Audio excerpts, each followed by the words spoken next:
Welcome to our channel Sarvavriksh. यहाँ पर हम बात करने वाले हैं जियोलॉजी एमसीक्यूज़ के बारे में। This is the part 1 and यहाँ पर आपको वेरियस सब्जेक्ट से रिलेटेड और भी स्टडी मटेरियल मिलेगा like chemistry, physics and some others. So start करते हैं हमारा फर्स्ट क्वेश्चन के साथ। Find the odd one out of the following.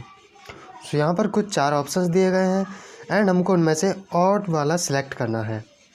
सो ये चारों एक मिनरल्स के कुछ नाम हैं लाइक एंस्टाटाइट, हाइपरस्थीन, एंथोफ्लाइट एंड डायप्साइट। बट अगर आप बाउंस रिएक्शन सीरीज़ को देखें जो कि कुछ इस तरीके से होती है, then you will found that minerals are like olivine family, pyroxenes, then amphiboles, biotite and here you will find the calcic plagioclase, then here sodic plagioclase, then finally you will find muscovite, biotite, quartz, something like that.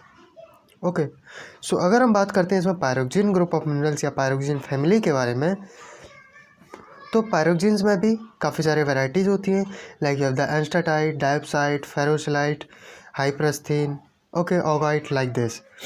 But anthophyllite is not comes under the pyroxene family. So यहाँ पर हमारा 3 एंस्टाटाइट, हाइपरस्थीन and डायप्साइट पायरोक्सिन्स के अंदर आते हैं but एंथोफ्लाइट नहीं आता है। That's why anthophyllite is the odd one and हमारा आंसर थर्ड ऑप्शन हो जाएगा। Now question number second one is in the structural geology term non conformity can be defined as. तो जैसा कि आप जानते हैं अगर कोई भी रॉक्स ब्रेक होती है मीन्स उसकी कंटिन्यूटी ब्रेक होती है तो इसको हम एक टर्म के थ्रू बताते हैं जिसको हम कहते हैं unconformity.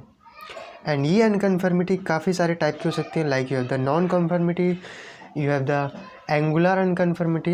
Okay, so as far as the non-conformity is concerned, what happens is that when you have the igneous or metamorphic rock on the lower side and after that you will have sedimentary layers.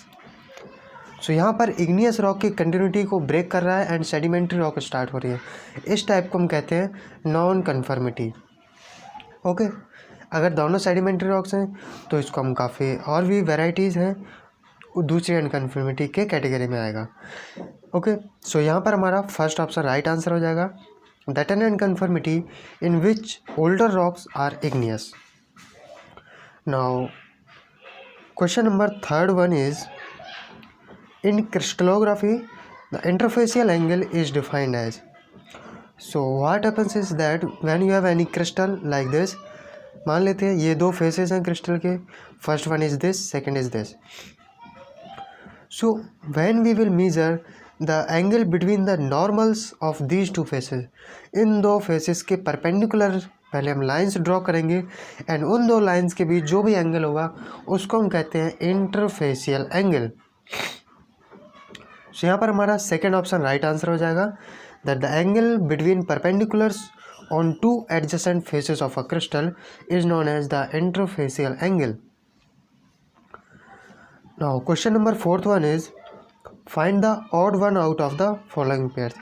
यहाँ पर भी काफ़ी सारे pairs दिए गए हैं, हमको उनमें से odd one select करना है and pairs हैं aragonite calcite, diamond graphite, sorry this is not Q, quartz charlestoni and microcline with labradorite. So if you will look in the options you will find that aragonite and calcite have the same chemical composition CaCO3. Same you have the diamond that is of carbon. Then you have the quartz and chalcedony, both have the composition of SiO2. But if you will look in the microcline and labradorite, they have the different chemical composition. Microcline you will have KAlSi3O8. But in the labradorite you have deficiency in potassium but increase in the sodium percent. So basically these are the isomorph, these are the polymorph. Polymorph means जिनका chemical composition same होता है but external जो morphology show करते हैं वो different होती है। So aragonite calcite का कंपोजिशन सेम है, ग्रेफाइट डायमंड का कंपोजिशन सेम है, क्वार्ट्ज चार्ल्सटनी का कंपोजिशन सेम है, but microcline and labradorite is odd. So यहाँ पर हमारा 4th ऑप्शन राइट आंसर हो जाएगा। Now 5th question one is the the polished and straight surface resulting due to the friction along a fault plane. Now what happens is that let us consider this is a plane. Okay यहाँ पर ये faulting हुई है and after the faulting the condition is something like this. Okay so ये block पहले इससे attach था, then इसमें इस तरीके से फॉल्टिंग हो गई और ये ब्लॉक खिसक के नीचे आ गया. देन ये जो सरफेस आप देख रहे हैं दिस वन. ओके सो इस सरफेस में काफ़ी सारा फ्रिक्शन जनरेट होता है जब ये एक दूसरे से मूव करते हैं. ड्यू टू दिस फ्रैक्शन यहाँ पर कुछ लीनिएशंस टाइप के डेवलप हो जाते हैं, इस तरीके से स्क्रैचेस टाइप के. And this is the polished and striated surface जिसको हम कहते हैं सिलिकॉन साइड.